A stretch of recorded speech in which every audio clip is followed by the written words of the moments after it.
వస్తున్న మార్కు సువార్తలో మనం యేసుక్రీస్తు వారి జీవిత చరిత్ర చూస్తున్నాం. ఆయన చేసిన ఉపమానాలు, ఆయన బోధిస్తున్న బోధలు, ఆయన ప్రసంగాలు, ఇంకా ఆయన చేస్తున్న అద్భుతమైన కార్యాలు, ప్రజల జీవితాల్లో ఆయన దర్శిస్తున్న మారుస్తున్న విధానాలు అన్నీ మనం గమనిస్తూ వస్తున్నాం. ఈరోజు మనం మార్కు సువార్త 4:21-33 వచనాల్లో దేవుని రాజ్యం గురించి చెప్పబడిన ఉపమానాలు మనం చూస్తాం. ఉపమానం అంటే ఏంటి చెప్పండి? పరలోక సంబంధమైన విషయాలు భూలోక సంబంధమైన విషయాలతో పోల్చి, భూలోక సంబంధమైన వాటిని ఉపయోగించి, వాటిని పోలికగా పెట్టి, పరలోకమైన లేకపోతే కనబడని రహస్యమందున్న సంగతులు మనకు తెలియజేయడానికి ఉపయోగించే మాటలు లేకపోతే సందర్భాలు ఉపమానాలని చెప్పచ్చు. సులువుగా చెప్పాలంటే మనకి దేవుని విషయం అర్థం కావాలంటే కొంతమందికి దేవుడు ఉపమానాలతో బోధిస్తున్నాడని మనం చూస్తాం. అందుకే చివరి వచనంలో ఏమని రాయబడి ఉంది చూడండి, వినుటకు ఎవరికైతే శక్తి ఉందో వారందరికీ కూడా అనేకమైన ఉపమానాలు చెప్పి ఏం చేశాడంటే ఆయన వారికి వాక్యం బోధించాను. ఉపమానం చెప్పి ఆయన ఏం చేశాడు? వాక్యం బోధించాడు. ఆ ఉపమానం కూడా అర్థం కాలేదనుకోండి, ఆయన వాళ్ళతో అంటున్నాడు అనమాట, మీకు అర్థం కావాలని చెప్తుంది, అర్థం కాకపోతే మీకు ఎలాగన్నాడే. ఆ పైన మనం కొన్ని వచనాలు చూస్తున్నప్పుడు శిష్యులు వచ్చి అయ్యా మాకు ఉపమానం అర్థం కాలేదంటారు. మనట్లాగే ఉపమానం అంతా చదివిన తర్వాత కూడా వారికి ఉపమానం అర్థం కాలేదంటే చెప్పిన ఏదైతే అర్థం కావాలో దాని గురించి చెప్పిన స్టోరీయే వాళ్ళకి అర్థం కాలేదు. ఆ సందర్భం అర్థం కాకపోతే ఆయన అంటాడు, ఈ సంగతులు మీకు అర్థం కాకపోతే ఎలాగా? ఇవన్నీ అర్థం కావాలని మీకు తెలియజేస్తున్నాను. పైన మనం చూస్తాం 12వ వచనంలో, మీరు ఈ సంగతులు వినుటకైతే విని గ్రహింపకుంటున్నారు. ఇవన్నీ ఎందుకు బోధిస్తున్నాడంటే ఆయన ఉపమాన రీతిగా ఎందుకు బోధిస్తున్నాడు? ఆయన పైన రాయబడింది, దేవుని రాజ్య మర్మము తన ప్రజలకు తెలియాలని, అలాగే వెలుపలుండిన వారు ఒకవేళ దేవుని వైపు తిరిగి పాప క్షమాపణ పొందుతారని ఆయన ఉపమాన రీతిగా ఆయన తెలియజేస్తాం. ఇక్కడ మనం కొన్ని ఉపమానాలు మనం చూస్తాం. దేని గురించి చెప్తారు ఇవి? దేవుని రాజ్యం గురించి. ఎందుకని ఈ విషయాన్ని మనం తెలుసుకోవాలంటే, కొంతమందికి తెలిసి ఉండొచ్చు, కొంతమంది తెలియకపో ఉండొచ్చు. మనం అందరం కూడా దేవుని రాజ్యంలో పాలు భాగస్తులై ఉన్నాం. మనందరం కూడా సభ్యులమై దేవుని రాజ్యంలో. దేవుని రాజ్యాన్ని వ్యాప్తం చేయడానికి, లేకపోతే దేవుని రాజ్యాన్ని మరొకలా మనం చెప్పొచ్చే సంఘం. ఈ దేవుని రాజ్యం అనే సంఘాన్ని వ్యాప్తి చేయడానికి మనందరం కూడా సభ్యులమై ఉన్నాం, పాత్రలై ఉన్నాం. కాబట్టి ఈ యొక్క దేవుని రాజ్యం గురించి, లేకపోతే ఆయన సంఘం, ఆయన వధువు సంఘం గురించి తెలుసుకోవడం చాలా ప్రాముఖ్యమైన విషయం. ఎందుకంటే అందులో మనం ఉన్నాం కాబట్టి ఖచ్చితంగా తెలుసుకోవాలి. ఈ గుంపులో, ఈ సహవాసంలో మనం నడుస్తున్నాం కాబట్టి అసలు ఈ సంఘం ఎలా పనిచేస్తుంది, దేవుని రాజ్యం ఎలా వ్యాప్తి చెందుతుంది, ఎందుకోసం వ్యాప్తి చెందుతుంది, అసలు ఈ కార్యం ఎలా జరుగుతుందని మనం తెలియాలి.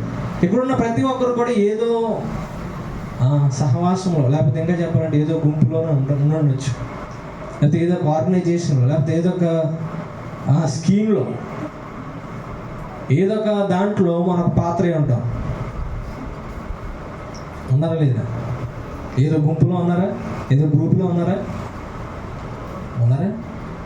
ఏ గ్రూప్లో ఉన్నారు? డాక్టర్ గ్రూప్లో ఉన్నారా? సరే, ఏదో గ్రూప్లో ఉన్నాం మనం. కొంతమంది చిన్నపిల్లలు మేము ఏ గ్రూప్లో లేవని అంటారు. మీరు కూడా ఏదో గ్రూప్లో ఉన్నారు. బ్యాంక్ అకౌంట్ ఉన్నాయా? బ్యాంక్ అకౌంట్ కూడా గ్రూపే, అది కూడా సంస్థే. మీరు ఆ బ్యాంక్ అకౌంట్ తీసుకోవడానికి వెళ్ళినప్పుడు మీరు అందరూ ఆ సంస్థలో మీరు జాయిన్ అవుతున్నారు. ఆర్గనైజేషన్లో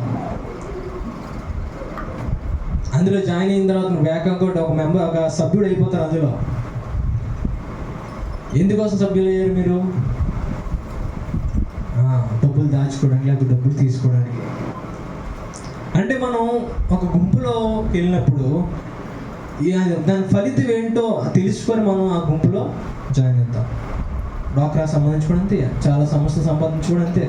అన్ని విషయాల్లో మనం అది ఎందుకోసం మనకు ఉపయోగపడుతుందా అని మనం వెళ్తూ ఉంటాం. కానీ చాలాసార్లు అది ఎలా పనిచేస్తుందో అని మనం ఆలోచించు. బ్యాంక్ ఎలా పనిచేస్తుందో మీకు తెలుసా? బ్యాంకులు ఎలా పనిచేస్తాయో, వాడు ఎక్కడెక్కడి నుంచి డబ్బులు తీసుకొస్తాడో, వాడు ఎక్కడి నుంచి వడ్డీ పెంచి మన డబ్బులు ఎలా రుణం మనం వాడి దగ్గర డబ్బులు దాస్తున్నప్పుడు వాడు దానికి రుణం కట్టి లేకపోతే దానికి వడ్డీ వేసి వాడు తిరిగి మన డబ్బులు ఎలాగిస్తున్నాడు, అదంతా ఎలా పనిచేస్తుందో మనకు తెలుస్తుందా? తెలియదు. కానీ మనం ఆ గుంపులో ఒకటే. కొన్ని గుంపుల్లో మనం చేరుతున్నప్పుడు అది ఎలా పనిచేస్తుందో మనకు తెలియకపోతే నష్టమే కలుగుతుంది చాలాసార్లు.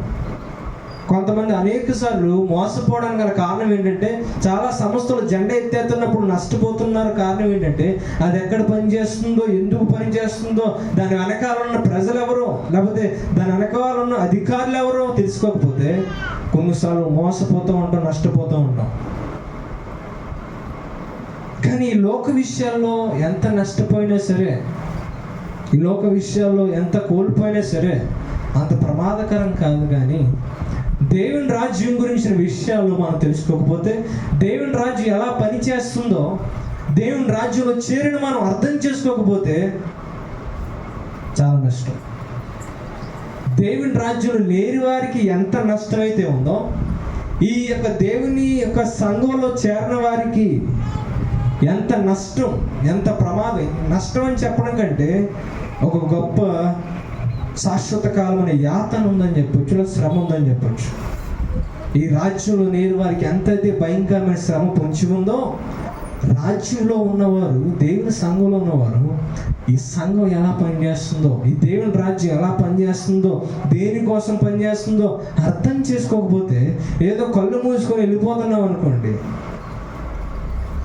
ఏదో పాస్టర్ గారు చెప్పారు కదా, లేకపోతే పెద్దలు ఎవరో చెప్పారు కదా, లేకపోతే ఎవరో టీవీలో బోధించారు కదని క్రైస్తవ జీవితాన్ని జీవించడానికి మనం ప్రయత్నిస్తూ గుడ్డి వారికి వెళ్ళిపోతే ఎంతో నష్టం ఉంది. ఆత్మకు నష్టం ఉంది, ఆత్మకు ప్రమాదం ఉంది. అది యేసుక్రీస్తు వారు మనం చూసినప్పుడు ఎంతో చక్కగా దేవుని రాజ్యం ఎలా ఉండాలో ఆయన బోధిస్తున్నాడు. ఆ కర్త కర్మ క్రియ మొత్తం అంతా ఆయనే అయింది. అలా దాంట్లో ఉన్న సత్యం ఏంటో, ఎలా పనిచేస్తుందో, లేకపోతే దేవుడు నియమించిన ఈ సంస్థ ఏదైతే ఉందో, అంతే దేవుడు నియమించిన ఈ పునాది ఏదైతే ఉందో, ఈ గుంపు ఏదైతే ఉందో, అది ఎలా పనిచేస్తుందో చాలా వివరంగా చెప్పాడు ఆయన. దాంట్లో మనకు మొదటి ఉపమానం ఏం కనబడుతుంది చదువుతారా? 21వ వచనం మనం చూస్తున్నప్పుడు ఆయన ఉపమాన రీతిగా మాట్లాడుతూ అంటున్నాడు, మరి ఆయన వారితో ఇట్లన్నో ఏమని చెప్తున్నాడు ఆయన ఉపమానం? దీపము దీపస్తంభం మీద నుంచినట్టుకే కానీ కొంచెం క్రిందనైనను మంచం క్రిందనైనా నుంచుటకు తేబడదు కదా. ఇక్కడ మన ఆదాం పూజలు, ఎందుకంటే అప్పుడు చాలా చిన్న విషయం ఉంది, చాలా చిన్న విషయం. అది తర్జుమా చేస్తున్నప్పుడు లేకపోతే గ్రీకులో నుంచి మన తెలుగులోకి మారుస్తున్నప్పుడు బైబిల్ గ్రంథం మొదటగా రాసిన శిష్యులు తమ భాషలో రాశారు. అదే భాష చెప్తారా? గ్రీక్ భాష. చెప్పండి, ఏ భాష? గ్రీక్ భాష. తర్వాత హిబ్రూ భాష కూడా ఉంది, వేరే సగం భాగం హిబ్రూ భాష, సగం గ్రీక్ భాష. సో ఆ గ్రీక్ భాషలోంచి తర్జుమా చేసి మనకి తెలుగులో రాసి మన చేతుల్లో పెట్టారు. ఆ తర్జుమా చేసినప్పుడు దేవుని యొక్క ప్రణాళికలు అద్భుతంగా తర్జుమా చేశారు. కానీ ఒక చిన్న విషయాన్ని వారు తీశారు. చిన్న విషయం తీయడం అంటే ఏంటంటే, ఇక్కడ మనం చూస్తున్నప్పుడు చాలా చిన్నది, ఆ చిన్నది ఏంటని చూపిస్తాను. అసలు మీరు మళ్ళీ చదవండి. ఆయన వారి తిట్లండి ఏమని చెప్తున్నాడు? దీపము దీపస్తంభం మీద ఉంచడానికే ఉంచారు. సరే, అక్కడ ఆగుదాం. ఇది ఈ యొక్క సూక్తి లేకపోతే ఈ యొక్క పదం వాడుతున్నప్పుడు, లేకపోతే ఈ మాటలు వాడుతున్నప్పుడు చాలాసార్లు మనం పూర్వకాలంలో మన పెద్దలు చెప్తున్న మాటలు మనం ఈరోజు ఊత పదాలు అంటూ ఉంటాం, లేకపోతే వేరొక పదాలు అంటూ ఉంటాం. మన పిల్లలు తెలియజేస్తూ ఉంటాం పెద్దలు చెప్పిన మాటలు. ఇంకొకటి అన్నారు, పెద్దల మాట అంటే సద్దన్ను. హలో ఉన్నారా? పెద్దల మాట ఏంటి? సద్దన్న మూట అంటే ఎంత మూట తెలియదు కానీ పెద్ద మూటే. సో వీళ్ళు అలాగే బోధించేవారు. క్రీస్తు మాటలు చెప్తున్నాం మేమని బోధించాం. మనం అలాగే పెద్దలు చెప్పారు అని అలా చెప్తాం. వీళ్ళు కూడా క్రీస్తు మాటలు మేము బోధిస్తున్నాం అని చెప్పి కొన్ని ఇలా మాటలు తెలియజేస్తూ వచ్చారు. సో మనం చూస్తున్నప్పుడు ఇక్కడ ఒక చిన్న విషయాన్ని మనం గమనించాం. దీపము ఎవరైనా సరే పైన పెడతారా, లేకపోతే మంచం కింద పెడతారా, ఎక్కడ దాచి పెడతారా అని చెప్తున్నప్పుడు అన్ని దీపాలతో సమూహంగా చెప్తున్నాడు. ఇంకొక విషయం అర్థం కావాలంటే, ఇక్కడ ఏ దీపమైనా సరే, ఏ దీపమైనా ఎవరు కూడా మంచం కింద పెట్టరు. మీకు అర్థమవుతుంది, మీకు కంగారు పడద్దు. ఇంకొకలా చెప్పాలంటే పెద్దలు చెప్తూ ఉంటారు, ఒకవేళ మనం చెయ్యి మంటలో పెట్టామనుకోండి, అది కాదుందా కాదా? హలో, చెయ్యి మంటలో పెట్టినప్పుడు ఖచ్చితంగా ఏ చెయ్యన్నా కాదుందా? ఏ చెయ్యన్నా కాదు, నా చెయ్యి కాదని కాదు, ఏ చెయ్యన్నా మంటల్లో పెడితే ఖచ్చితంగా కాలుతుంది. అందుకే చెయ్యి ఖచ్చితంగా మంటలో పెడితే కాలుతుంది అనే మాట ఉపయోగించాలంటున్నాం. ఇక్కడ కూడా అదే అంటున్నాడు, దీపం మంచం కింద ఎవరు పెట్టరు అంటే అది ఏ దీపమైనా సరే, ఏ దీపమైనా సరే మంచం కింద పెట్టరు. కానీ మార్కు గారు చెప్తున్నప్పుడు, మార్కు గారు ఈ యొక్క మాట రాసినప్పుడు గ్రీక్ భాషలో, తన భాషలో ఆ మాట రాస్తున్నప్పుడు ఒక చిన్న పదం వాడాడు. ఆ పదం ఇక్కడ రాయలే. ఏ పదం తెలుసా? ఆ అనే పదం. ఏ పదం చెప్పండి? ఆ అనే పదం, లేకపోతే ఈ అనే పదం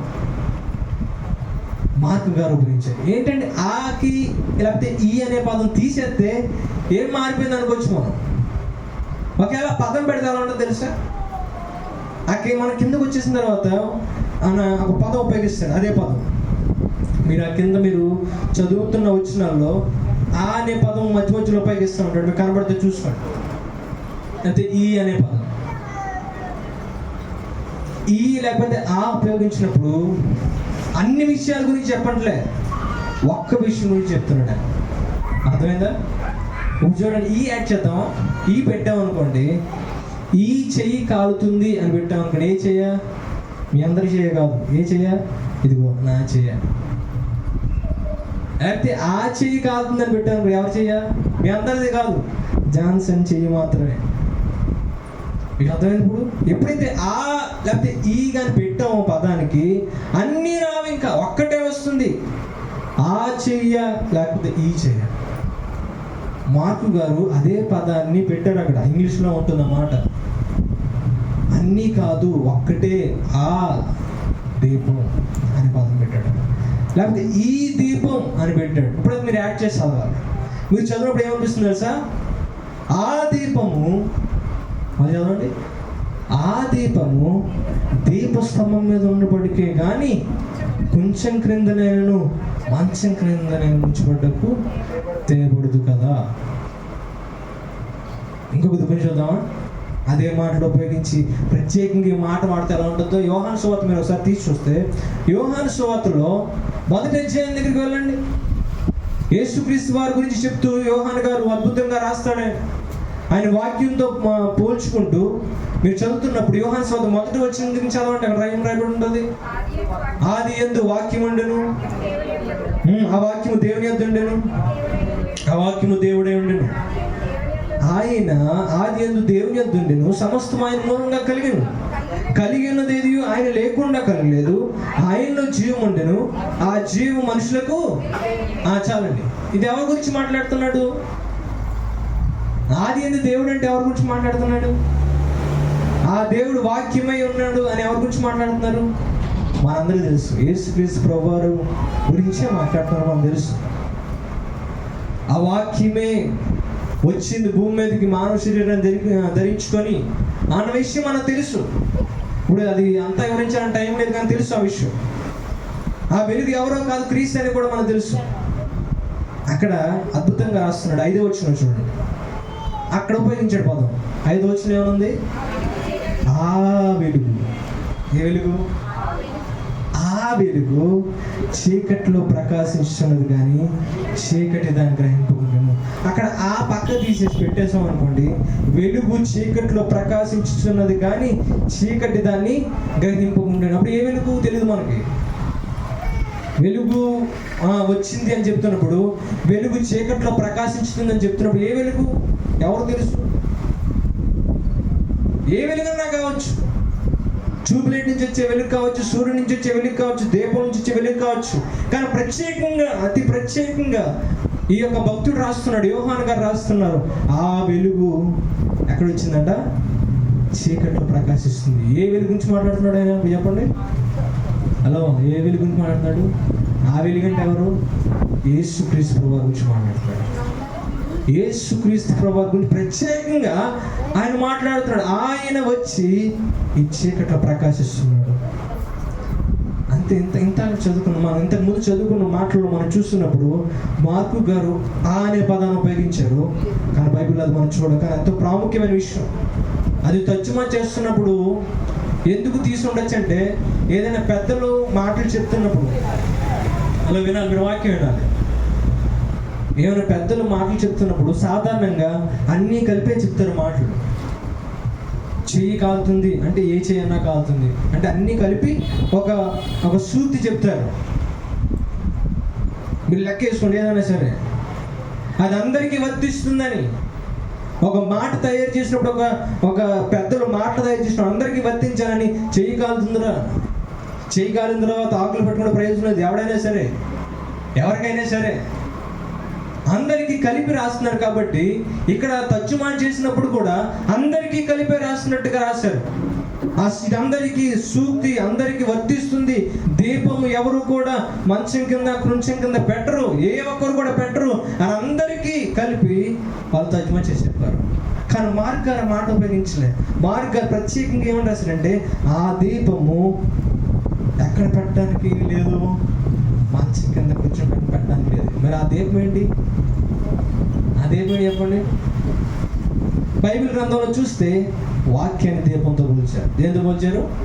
దీపంతో పోల్చారు. కీర్తన గ్రంథం మనం చూస్తే కీర్తనకాడు అంటాడు. ఒకసారి మీరు కీర్తన గ్రంథం తీసి చూడండి, ఆ మాట చూద్దాం. కీర్తన 119 అధ్యాయంలో 105వ వచనంలో ఆయన అంటాడు, నీ వాక్యము 119, 105 ఏమంటాడు ఆయన? తీసారా? నీ వాక్యము నా పాదములకు ఏంటంట? దీపం అంట. ఏం దీపం?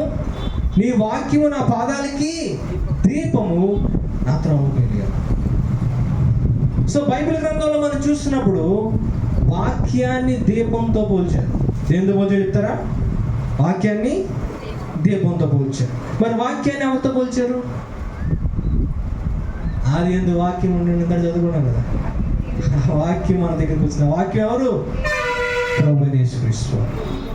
ఇక్కడ మార్క్ గారు చెప్తున్న మాటల్లో ఆ దీపము మంచం కింద పెట్టడానికి కొంచెం కింద పెట్టడానికి రాలేదని చెప్తున్నప్పుడు ఇది ఒకే ఒక దీపం భూమి మీదకి వచ్చింది. ఆ దీపం ప్రభువైన యేసుక్రీస్తు వారు. ఆ వెలుగు ఎక్కడో మంచం కింద కొంచెం కింద పెట్టడానికి రాలేదు. అందుకే రాలేదు. సాధారణంగా మనం ఈ దీపం గురించి మాట్లాడుకుంటున్నప్పుడు మీలో అందరికీ తెలుసు, నాకు తెలిసి కొంతమంది చిన్నపిల్లలు తెలిసి ఉండకపోవచ్చు, కానీ కొన్ని ఒక 10 సంవత్సరాల క్రితం దాదాపుగా అందరింట్లో కూడా దీపాలు ఉన్నాయి. అవునంటారు లేదంటారా? ఇంకొంతమంది దాచిపెట్టి ఉండొచ్చు. మా దగ్గర ఉండేది అనుకుంటే పాకగా ఉందా? ఏం మరి అది కొంచెం నూనె అండి, నూనెలో చిన్న కాటన్ క్లాత్ అలాంటి చిన్న బుట్ట ముక్క పెట్టేస్తే నూనెలో దాన్ని నిప్పండిస్తే అది ఏమవుతుంది? నూనె అది అయ్యేంత వరకు కూడా మండుతుంటుంది. ఎవరైనా వెలిగించి దాన్ని తీసుకెళ్ళి అక్కడ మంచం తిడతారా? ఒకసారి మేము దాన్ని తీసుకెళ్ళి ఏం చేసామంటే పాకలో పెట్టాం,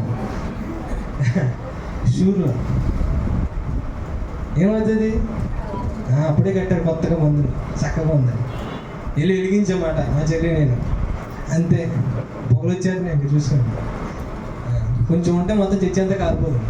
కాలుకుంటే మా పని అయిపోతుంది అనుకోండి. ఒకవేళ కాల్పు పని అయిపోయింది మా పని. సో ఎక్కడే మనం ఏదో సూర్యుల్లోనో లేకపోతే దేని కిందో దీపాలు పెట్టాం మనం.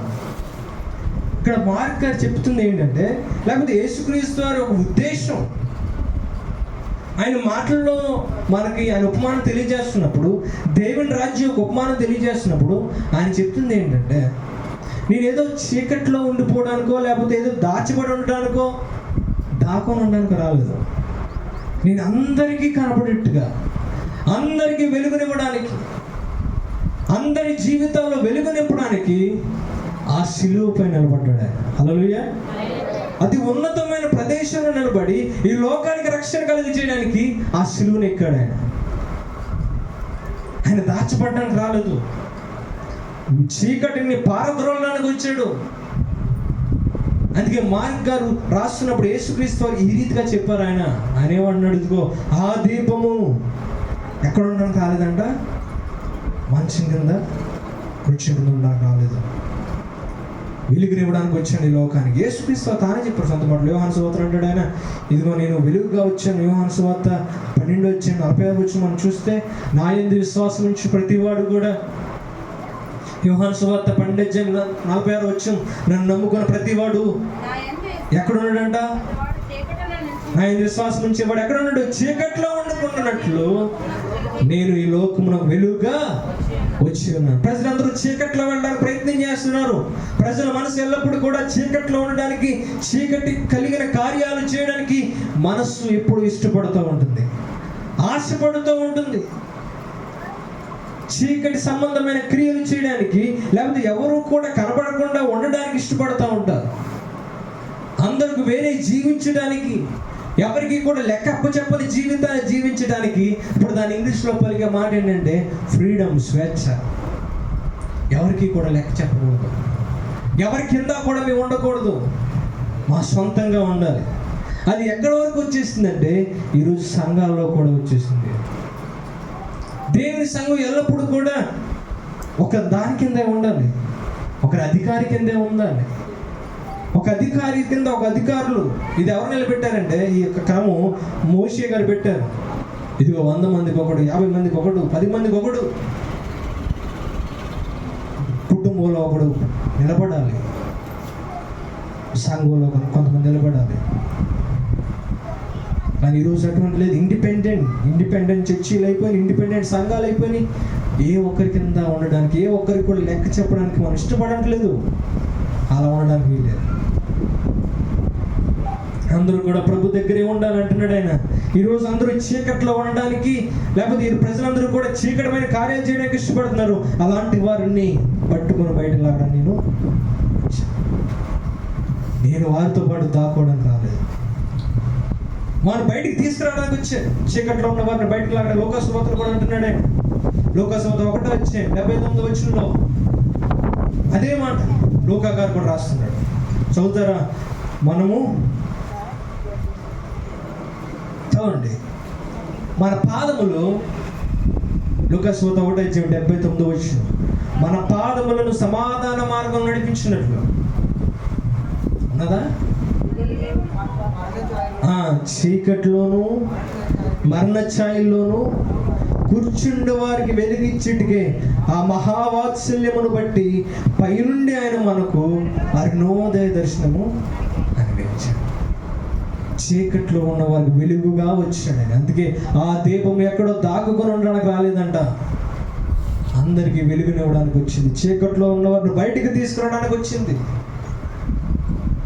అలా అందుకే ఒక బోధకుడు ప్రసంగం చేశాడు. దేవుడికి సూర్యగ్రహణం అని ప్రసంగం చేశాడు. ఏం చెప్పండి? దేవుడికి ఏం గ్రహం అంట? ఫస్ట్లో మాట్లాడినాడు, చాలా విచిత్రంగా అనిపించింది, నాకు అర్థం కాలేదు. దేవుడికి సూర్యగ్రహణం ఏంటి అర్థం కాలేదు నాకు. అప్పుడు ఆయన చెప్పడం మొదలుపెట్టాడు. ఆయన బోధిస్తున్నప్పుడు ఈరోజు విశ్వాసులుగా మనం, సంఘ మనం, దేవుని రాజ్యమే ఉన్న మనం దేవుణ్ణి మూసేస్తున్నాం. ఈ సూర్యగ్రహంలో చంద్రగ్రహం ఎందుకు ఏర్పడతాయంటే, చంద్రుడు యొక్క నీడ, సూర్యుడు యొక్క నీడ వాటి మీద పడినప్పుడు ఆ వెలుగు రాకుండా, భూమి మీద పడకుండా ఆపేస్తూ ఉంటాయి. అలాగని చెప్పి సూర్యుడు మావైపోయాడంటే లేదు, సూర్యుడు అక్కడే ఉన్నాడు. చంద్రుడు మావైపోయా లేదు, చంద్రుడు కూడా అక్కడే ఉన్నాడు. కానీ ఆ వెలుగు మాత్రం పడట్లేదు. ఈరోజు సంఘం, దేవుని రాజ్యం అది నిలబడి అనేక మందికి, లేకపోతే విశ్వాసులుగా ఉన్న మనం అనేక మందికి వెలుగుగా కనబడుతున్న మనం ఏం చేస్తున్నామంటే దేవుడిని మూసేస్తున్నాం. మనం దేవుడు అక్కడే ఉన్నాడు, కానీ ఆయన వెలుగు పడకుండా ఎక్కడో దాక్కుంది. కానీ దేవుని రాజ్యం ఎందుకోసం నిలబడలేదు, ధైర్యంగా నిలబడడానికి నిలబడింది. దేవుని ప్రత్యక్షతను, దేవుని వెలుగును, అదృశ్యమైన దేవుణ్ణి ప్రత్యక్షంగా ఈ లోకానికి కనుపరచడానికి సంఘం నిలబడి వెలుగును చూపించవలసిన సంఘం ఏం చేస్తుందంటే, ఆ సంఘం, లేకపోతే సంఘం అంటే సంఘంలో ఉన్న విశ్వాసులు ఏం చేస్తున్నారంటే దాక్కుంటున్నారు. ఎక్కడికి వెళ్ళిపోతున్నారంట? మంచం కిందకో, కృంచం కిందకో, చీకట్లోకి వెళ్ళిపోయి ప్రకాశించవలసిన వారు ప్రకాశించిన మాటలే మాకెందుకులే అని వెళ్ళిపోతున్నారు కదా. దేవుడు అందుకోసం చేయలేదు. ఆయన మహిమార్థమే మనందరూ ప్రకాశించాలి, ఆయన కోసం సాక్షులుగా నిలబడాలి, క్రీస్తు కోసం సాక్షులుగా నిలబడాలని నిలబెట్టాడు. కానీ ఈరోజు ఎవరైనా ఉన్నారు అలాగా? అందుకే కింద మాటలు అంటున్నాడు ఆయన, ఇదిగో ఆ దీపము మంచం కింద ఉండడానికి, కృంచం కింద ఉండడానికి రాలేదు. కానీ 22 వచనంలో అంటున్నాడు, మీరు చదివితే మార్కు సువార్త 4:22 వచనంలో, మరి ఎందుకోసం వచ్చిందంట? రహస్యమైనది ఏదైనా తేటపరచబడబోదు, ఏది కూడా రహస్యంలో ఉండదు, ఇంకా తెలియబడకుండా ఉండదు, బయలుపరచబడక పోదు. సమస్తము కూడా ప్రత్యక్షపరచబడ్డానికి, బయలుపడడానికే, ప్రజలందరి ముందు తేటపరచబడ్డానికే. మర్మమైనది ఏదీ లేదు, ఇంకా మర్మాలు లేవు, అన్నీ కూడా దేవుడు తేటపరిచాడు, అందరికీ కళ్ళ ముందు పెట్టాడు ఆయన.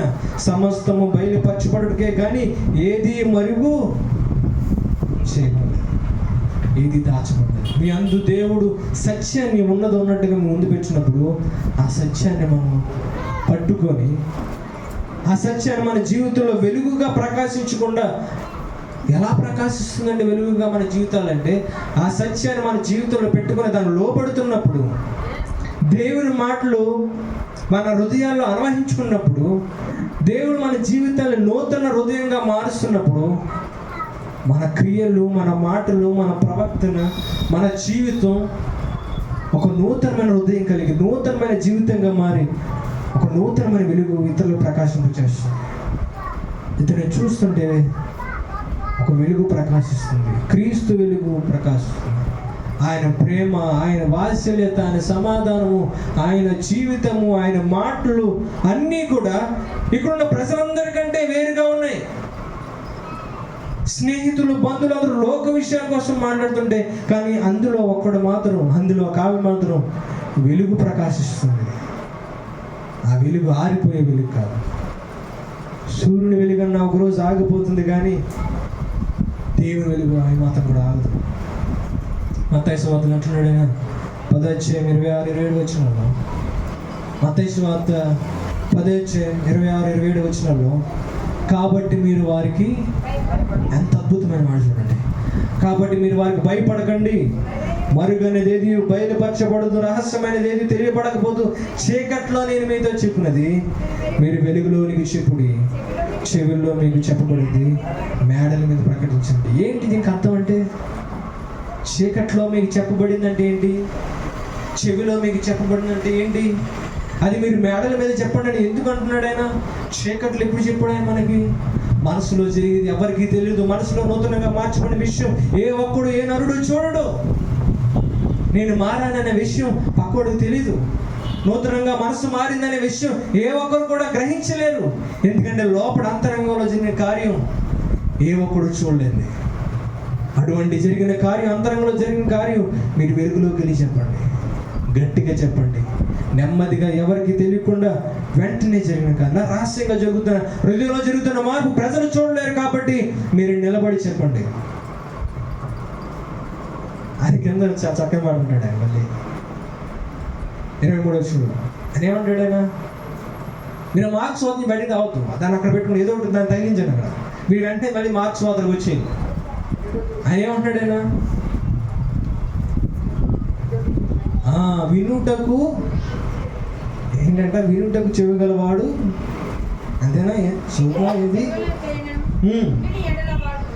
వినుటకు చెవులు ఎవరికైనా ఉండి నిలవాడు వినుగాక. ఎవరికైనా చెవులు ఉన్నాయని అడుగుతున్నాడు ఆయన.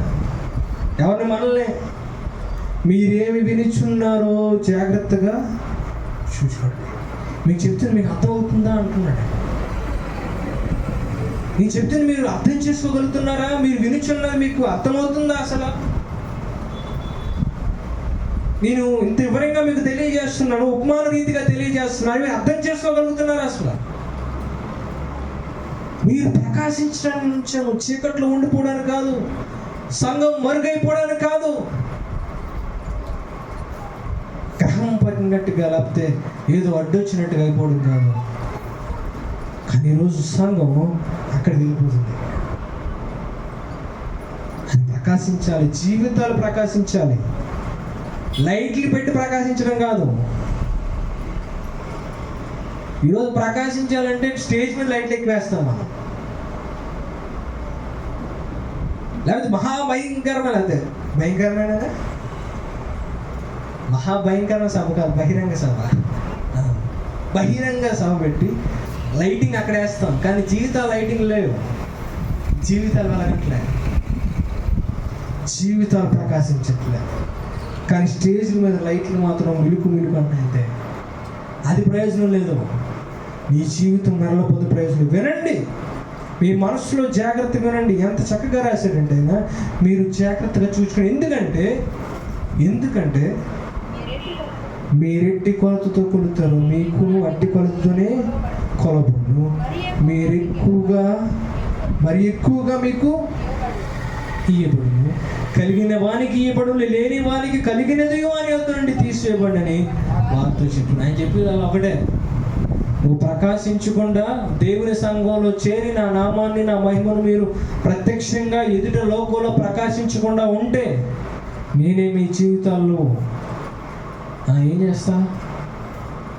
మూసేస్తా. మీ జీవితాలు వెలుగును ఆర్పేసి దావనుకుంటున్నారు. నేనే సృష్టికర్త అయిన దేవుడు సృష్టిని చిటికలో చేయగలడు. ఆయన మూసేయడం పెద్ద గొప్ప కదా. మీరు నిలబడి ప్రకాశించవలసిన నీరు కొంచెం క్రింద పెడితే మీ జీవితాలు కూడా అదే కొంచెం కింద పెట్టేస్తారు. ఏ కొలతతో మీరు చేస్తున్నారో అదే కొలత చేస్తారు. కానీ మీరు ధైర్యంగా నిలబడి దేవుని నామం కోసం మీరు నిలబడి ప్రకటిస్తూ ఉంటాయి. ఆయన అంటున్నాడు, మరీ ఎక్కువగా మీకు ఇస్తాను, మరీ ఎక్కువగా మీకు మహిమనిస్తాను. మీరు నా కోసం నిలబడినప్పుడు మరీ ఎక్కువగా ఘనతనిస్తాను మీకు అని దేవాతి దేవుడు సెలవిస్తున్నాడు. ఆ దేవాది దేవుని జీవితంలో ఒక పుట్టుక కలుగు చేసిన కారణం దానికోసం. ఈ లోకంలో తందనాలాడడానికి కాదు దేవుడు కలుగు చేసింది. ఈ లోకం అనేకమైన మాటలు చెప్పి మోసంలో నిన్ను భ్రమపరుస్తూ ఉంటే దేవుడి సృష్టిని కలిగి చేసి ఆకాశ నక్షత్రాలు, మేఘాలను వాటి యొక్క క్రమంలో నియమించిన దేవుడు నిన్ను పెట్టినప్పుడు ప్రతి క్రైస్తవుడు ఒక ప్రధానమైన ప్రశ్న వేస్తారు. ఏ దైవజనుడు ఆయన మొదట రక్షణ తీసుకున్నప్పుడు, ఈ రోజు నుంచి ఎవరి కోసం జీవిస్తావు? ఈ రోజు నుంచి ఎవరి కోసం బ్రతుకుతావు? అప్పుడు పౌరుల సమాధానం చెప్పాలి, బ్రతుకుట క్రీస్తే, చావైతే నాకు. ఈ జీవితం 61 సంవత్సరాల జీవితం స్వల్పమైన జీవితం. ఇంకొద్ది కాలం అయితే క్షీణించిపోయి, కృషించిపోయి, నశించిపోయి మట్టిలోకి వెళ్ళిపోయే జీవితం. మనం దేవునికి ఇవ్వగలుగుతున్నామా? ఆయన ఇంకా ముందుకు అంటున్నాడు ఆయన, మరియు ఆయన ఒక మనుష్యుడు. చదువుతారా? భూమిలో విత్తనములు చెల్లి రాత్రి పగల్లో నిద్రపోవచ్చు, మేలు కొనుచుండగా వారికి తెలియని రీతిగా ఆ విత్తనం మొలిచిపెట్టి పెరిగినట్లే దేవుని రాజ్యం ఉంది. ఇక్కడ మనం విషయం అర్థం చేసుకోవాలి. ముందు వారు ఒక ఉపమానాన్ని మనం ధ్యానించాం. ఆ ఉపమానం చెప్తాడు పేరు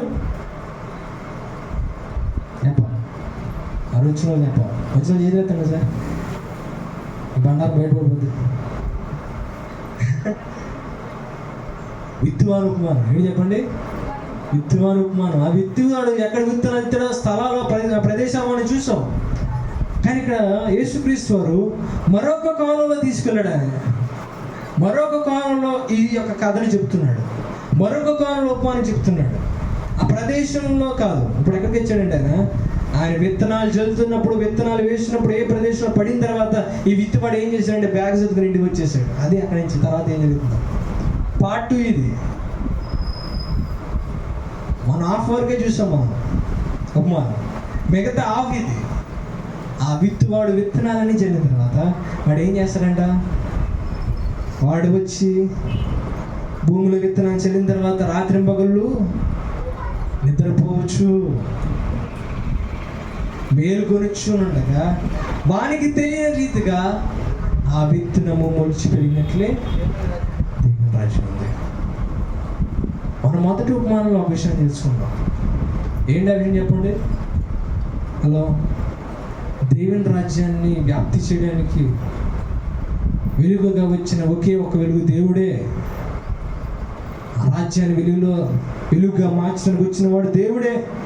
ఈ రెండో విషయం నేను చెప్తున్నాడు, ఆ వెలుగు ప్రజల జీవితాల్లో ఎటువంటి కార్యం జరిగిస్తుందో చెప్తున్నాడు. ఈ రెండో ఉపమానంలో ప్రజల జీవితంలో ఆ వాక్యం అనే వెలుగు, వాక్యం అనే విత్తనం ఒక మనిషి జీవితంలో పడినప్పుడు అది వేసిన వాడికి కూడా తెలియదంట. ఈరోజు వాక్యం విత్తు వెళ్ళిపోతాం. ఈరోజు మైకి పెట్టుకుని దేవుని వాక్యం చెప్పి వెళ్ళిపోతాం. కానీ మీరు వింటారో వినరో తర్వాత విషయం. సాయంకాలం అదే క్వశ్చన్ వేసి మీరు వాక్యం అర్థమైందా, మీరు వాక్యం ఏమి విన్నారు ఈరోజు వాక్యం అవసరం ఏంటి అని మిమ్మల్ని ప్రశ్న అడిగినప్పుడు మీరు మర్చిపోవచ్చు, మీ జ్ఞాపకం రాకపోవచ్చు. కానీ ఒక విషయం ఏంటంటే, దేవుడు మన జీవితంలో వాక్యంతో ఏం చేస్తాడు? నూతన సృష్టి జరిగిస్తాడు. మన జీవితంలో మన వాక్యాన్ని మర్చిపోతున్నా, లేకపోతే మనకి మరొక రోజున మనం ఈ లోకంలో వెళ్ళిపోతున్నప్పుడు దేవుడు మాత్రం విన్న వాక్యాన్ని నీ లోపల నూతనంగా మారుస్తాడు. నూతనమైన క్రియ జరిగిస్తాడు ఆయన. అది నీకు తెలియదు, వేసిన వాకు తెలియదు, ప్రకటించిన వానికి తెలియదు. కానీ ఏదో రోజు ఎవరికి రోజు చెప్తూ ఉంటారు, ఆ రోజు మీరు వాక్యం తెలియజేస్తారు. ఆ వాక్యం మా జీవితాన్ని మార్చుతుంది. ఆ జీవితాల్లో అంతరంగంలో జరుగుతున్నాయి. కాదు, దేవుని రాజ్యం వ్యాప్తి ఎలా జరుగుతుందంటే ఎవరికి తెలియదు. అద్భుతంగా జరుగుతుంది దేవుని రాజ్య వ్యాప్తి. దేవుని ఆత్మలు దేవుని సన్నిధి రక్షించబడుతున్నాయంటే ఎలాగది తెలీదు. ఎందుకంటే అది ఊహించని కార్యం, అంతరంగంలో జరుగుతున్న కార్యం. అద్భుతంగా చెప్తాడు ఆయన. ప్రసంగులు అంటాడు, ప్రసంగి గ్రంథం తీసుకోండి ఒకసారి. ప్రసంగి గ్రంథం ప్రసంగి 11వ అధ్యాయం 5వ వచనం చదువుకుంటే, ప్రసంగి 11వ అధ్యాయం 5వ వచనంలో, చూలాలి గర్భమందు ఎముకలు ఏ రీతిగా ఎదుగునది మీకు తెలియదు. గర్భవతి యొక్క హృదయం అలాగే గర్భంలో తన బిడ్డ యొక్క ఎముకలు ఎలా ఎదుగుతాయో ఎవరికి తెలియదు. గాలి ఏ త్రోవను వచ్చినో ఎక్కడి నుంచి వస్తుందో మనకి తెలియదు. అలాగనే సమస్తమును జరిగించి దేవుని క్రియలు నివేరుడు. దేవుడి క్రియలే మనకు తెలియదు, మనం గుర్తించలేం. నరమాత్రులమైన మనం ఆ దేవుడు మనిషిలో చేస్తున్న కార్యాలు మనం చూడలేం. అందుకే ఆ సృష్టికర్తను చూసి ఎక్కడ ఉన్నాడు ప్రశ్నించే అధికారం లేదు. ఎందుకంటే ఆయన చేసే క్రియలు నీకు కనబడవు. ఇంకా చక్కగా చెప్తున్నాడు ఆయన. కీర్తనకారుడు అంటాడు 77వ అధ్యాయంలో, కీర్తనకారుడు 77వ అధ్యాయం 19వ వచనం తీయండి ఒకసారి. కీర్తనకారుడు 77వ అధ్యాయం 19వ వచనం చాలా చక్కగా ఉంటుంది మాట. భక్తుడు అంటున్నాడు దేవునితో, అయ్యా నీ మార్గము సముద్రంలో ఉండెను, నీ త్రోవలు మహాజలములలో ఉండెను, నీ అడుగుజాడలు గుర్తింపబడక మహాసముద్రంలో నడుచుకుంటూ వెళ్ళిపోతే మనకేం తెలుస్తుంది? ఆ పక్కన గ్యాల వేసి చేపలు పడుతున్నా మనకేం తెలుస్తుంది? తెలుస్తుందా? ఆయన నడిచి వెళ్ళిన పాదాలు మనకు తెలుస్తుందా? తెలియదు. అంతెందుకు చేప ఈదిన దారి తెలుస్తుంది మనకి? చేప ఈదిన దారి తెలియదు. దేవుడు అడుగుజాడు మనకు తెలుస్తుందా? అలాంటప్పుడు మనం దేవుడు ఏడి అని ప్రశ్నించగలం. ఆయన అడుగుజాడలే మన కడుపు ఊహించలేం మనం. 1 కొరింథీయులు అంటున్నాడు ఆయన.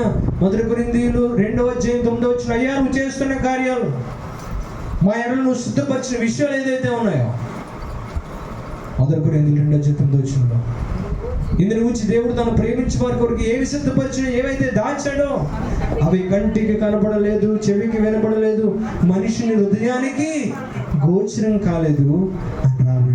యోబు అంటున్నాడు, యోబు కూడా మాట్లాడుతుంటున్నాడు, ఎవడును తెలుసుకొనలేని మహత్తైన కార్యాలు, లెక్కలేని అద్భుతమైన క్రియలను ఆయన చేయించున్నాడు. 9వ అధ్యాయంలో యోబు 9వ అధ్యాయం 10వ అధ్యాయం 11వ వచనంలో అంటున్నాడు, ఎవరూ తెలుసుకోలేని కార్యాలు చేస్తున్నాడు. చిన్న డైలాగ్ వేస్తాడు యోబు గారు. 11వ వచనం చదవండి ఒకసారి, చరిత్రంగా అనిపిస్తుంది. యోబు 9వ అధ్యాయం 11వ వచనం, ఇదిగో ఆయన సమీపమున గడిచిపోవచ్చున్నాడు కానీ నేను ఆయన కనుగొనలేదు, నా చేరువన పోవచ్చున్నాడు కానీ ఆయన నాకు యోబు గారు అంటున్నారు, ఆయన నా పక్కన వెళ్ళిపోతున్నాడు కానీ నాకు తెలియలేదు. ఆయన ఎల్లప్పుడూ నా చేరువనే ఉన్నాడు. ఆయన నా జీవితంలో నా సమీపంగా ఉన్నాడు. నేను గుర్తించలేదు ఆయన నన్ను బ్రతికిస్తూ ఉన్నాడు, నాలో ఊపు నింపుతూ ఉన్నాడు, నా పక్కన అన్ని కార్యాలు చేస్తున్నా ఒక్కసారి ఆయన వైపు చూడలేదు. ఆయన వైపు చూడలేదు. అందుకే పౌలు అంటున్నాడు, ఆ కార్యం ఎవరికి తెలియదు. ఇదిగో ఒకడు విత్తనం వేస్తాడు, మరొకడు నీళ్ళు వేస్తాడు, మరొకడు వచ్చి కోత కోస్తాడు. కానీ ఆ మహత్తైన కార్యం, ఆ చిగురు ఏ రీతిగా వస్తుందో ఎవరికి తెలియదు. ఆయన ముందుకెళ్ళి మరొక ఉపమానం తెలియజేస్తున్నాడు. దేవుని రాజ్యంలో పనిచేస్తాడు. దేవుని రాజ్యం ఒక వెలుగు, ఎక్కడో చీకట్లో ఉండాలి, వీళ్ళేది వెలుగులో ప్రకాశించాలి. ఆ రాజ్యం ఎవరికి తెలియని మహత్యైన రాజ్యం. అది ఎలా పనిచేస్తుందో, ఎలా కార్యం జరిగిస్తుందో అది ఎవరికి తెలీదు. అయినా సరే ఆయన ఉపమానం చెప్తూ మనకు గొప్ప ధైర్యాన్ని ఇస్తున్నాడు. చదువుతున్న తర్వాత 28 వచ్చాయి. భూమి మొదట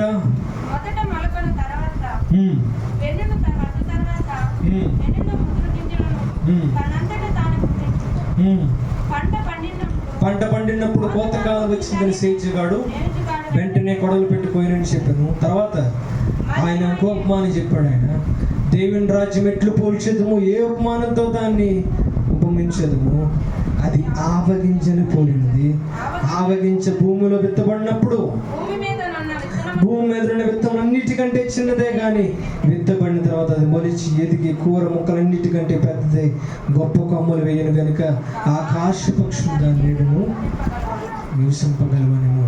ఈ యొక్క ఉపమానం లేకపోతే ఈ యొక్క మాట చదివిన ఒక గొప్ప దైవజనుడు కొన్ని వేల మందికి, సంఘానికి, లేకపోతే వేల మంది ప్రజలు, తను ఒక మంచి దైవజనుడిగా, మంచి సువార్థికుడిగా, బోధకుడిగా ఉన్న వ్యక్తి ఏం చేశాడంటే ఈ మాట చదివిన తర్వాత వెళ్ళిపోయాడంట దేవుని చూడండి.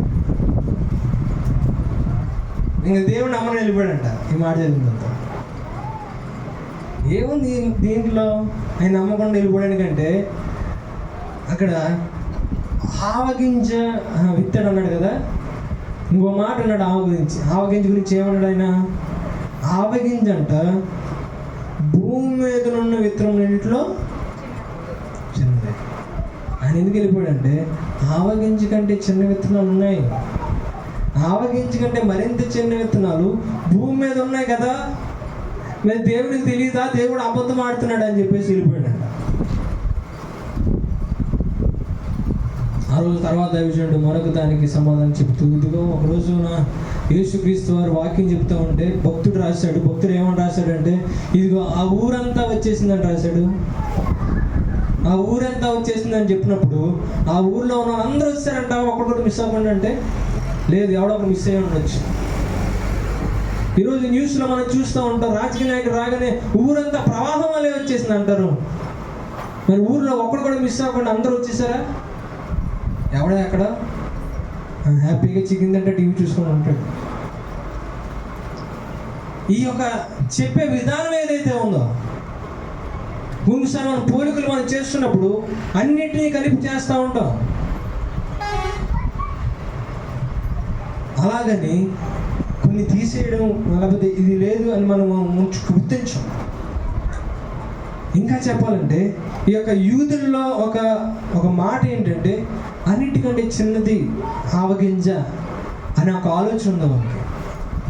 దాని వారు అన్ని విషయాలు కూడా ఆవగింజ చిన్నది అని వారు చెప్తున్నప్పుడు కానీ, లేకపోతే వారు మాటల్లో కానీ ఎప్పుడైనా సరే ఏదైనా చిన్న విత్తనం ఏదైనా ఉందంటే అది ఆవగింజే వాళ్ళకి వారి విషయంలో. అందుకే యేసుక్రీస్తు దాన్ని తీసుకున్నారు. దాన్ని తీసుకొని భూమి మీద అన్నింటిలో కూడా ఆవగింజ చేసి చిన్నది. కానీ ఇక్కడ విషయం దేవుడు ఏం చెప్పాలనుకుంటున్నాడంటే, అయ్యా మీరు జాగ్రత్తగా రండి, అన్నిటికంటే చిన్నది ఆవగింజ. కానీ ఆవగింజ భూమిలో విత్తబడినప్పుడు